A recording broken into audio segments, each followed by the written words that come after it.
So it was April, and Delos found herself in the Andaman Islands. The season was getting a little late to cross the Indian Ocean, so we decided to bust out the paper charts and discuss our route options. We were trying to find a safe and comfortable way to make our crossing to Africa without beating our brains out against the monsoon winds in the northern Indian Ocean. So, we are on the chart approximately we're 3 days, so you can't really see where we're at. And our goal is to get way over here on the chart to Madagascar. Right? And the Indian Ocean is a little bit weird because it doesn't have trade winds in the northern part. It has kind of like monsoonal winds, so they change depending on the season. So what this is right here is this is a pilot chart. So it turns out that like we're not the first people to cross this ocean, and there's a lot of people that have done it before, and they've happened to log like all the wind directions and all the currents and all of that, all the weather for hundreds of years. So it's pretty cool data. And this is the one for March. So if you look up here, kind of in the center of the screen for March, we can see that there's like a compass, a wind compass, and see this big long line right here? So that says that that percentage of the time there's winds going in that direction. So the majority of the time here in March, Andamans, you either see northerlies, northeasterlies, or northwesterlies. So that's March. So if we would have sailed towards Sri Lanka, you would have seen like, okay, sweet, we have the wind at our back, wind at our back. Like it gets a little bit more mixed, but you know, by far, most of it is with us. But then if we look at April, which is where we are now, you start to see it gets a little bit different. So here, instead of that strong northeasterly or northerly, now we're starting to see westerlies, southwesterlies, especially down here. So like now more of the time it's blowing out of the southwest than the northeast. Yeah, look at those bitches down by south of yeah, and then if you look at down here, like look at that, it's almost all the time out of the southwest, so either the west or the southwest. And then if you look, like we were going to leave here end of April, right? So if we look at May, what date is it now? April? It's beginning of April. Then you can see it's like, okay, look at Sri Lanka. It's almost always either west or southwest. So that's a real shitty sail, not to mention the fact that these green lines are currents. So you have wind against you and you have current against you, which not good. So that's why we're probably not going to go that way, because we would just be beating all the way to the Maldives. So here's the problem. Most boats crossing the northern Indian Ocean leave Thailand by March at the latest. But because we decided to replace our rigging, Delos was delayed by about 6 weeks in Thailand. After our month of cruising in the Andamans, it would nearly be May before we set sail.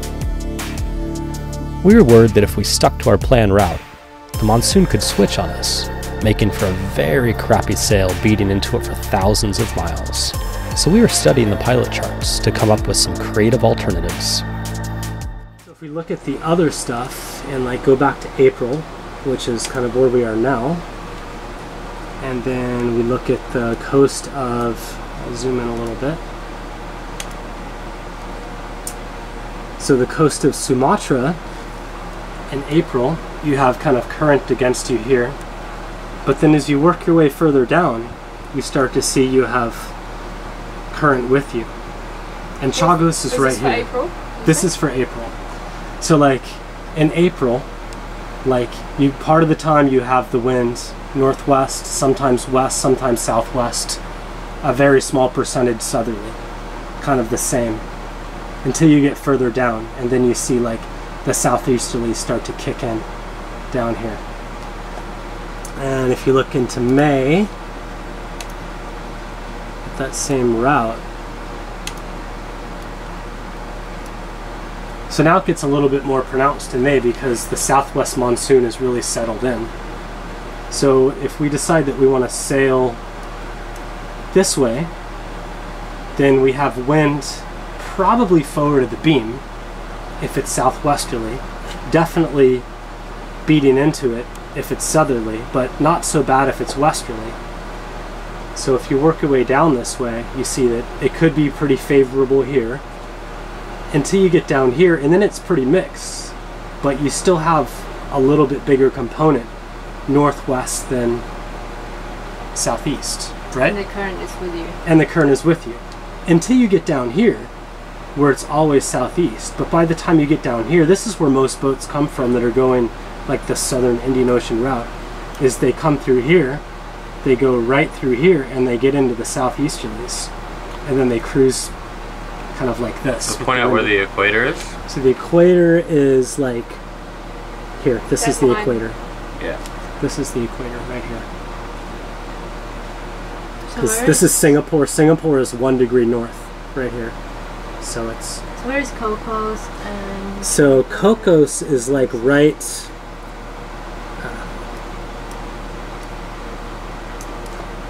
I think it's right around there? here on this chart. Mm-hmm. Or here. Maybe it's a little further west. Christmas Island. This is Christmas Island. So it's kind of due west of there. Yeah. So the idea would be to use the weather to get as far south as we could following this coast. And then when it gets uncomfortable, then we bear away and get Cocos keeling. And once we're down this far south, then it's real sweet because look at these directions. It's just like always easterly, always southeasterly, and a little bit of southerly, and barely anything else, and current with you. So once we get down here, then it's just fucking whoosh, like real sweet.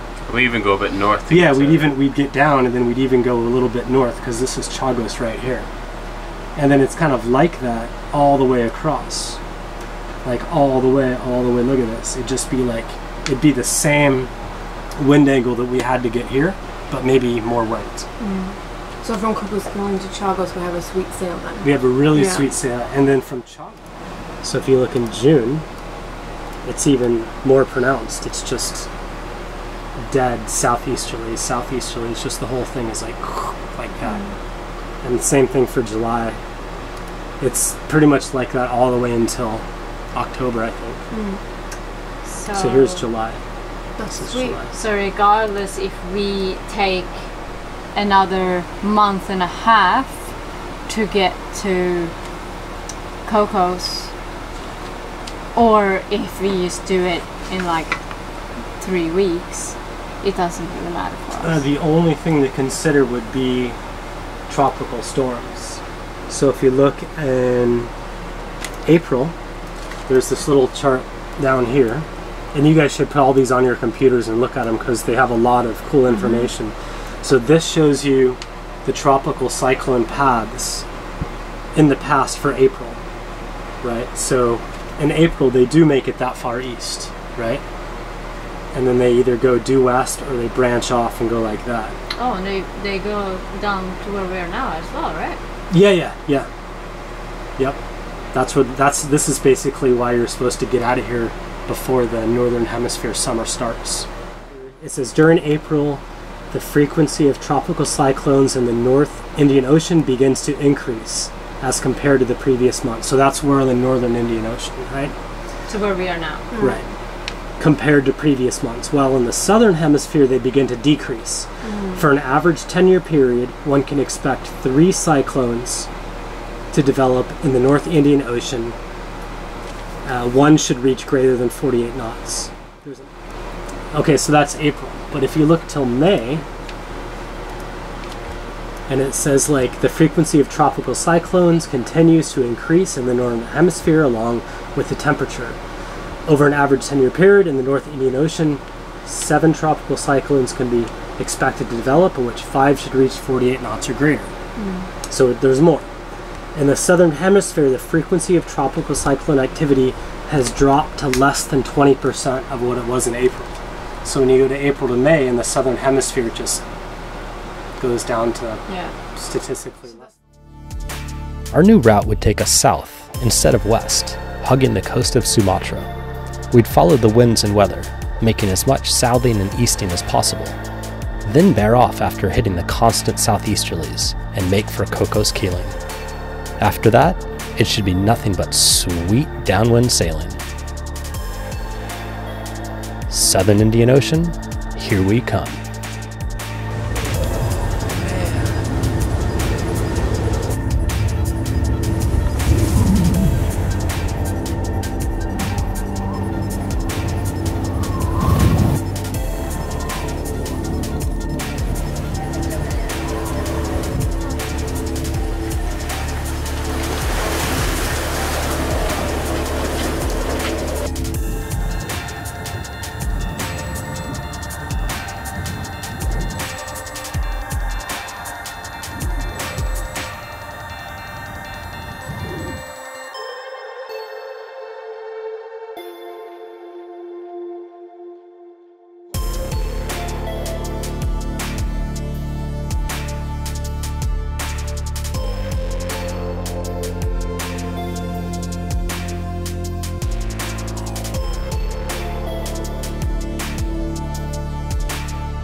Me when we went.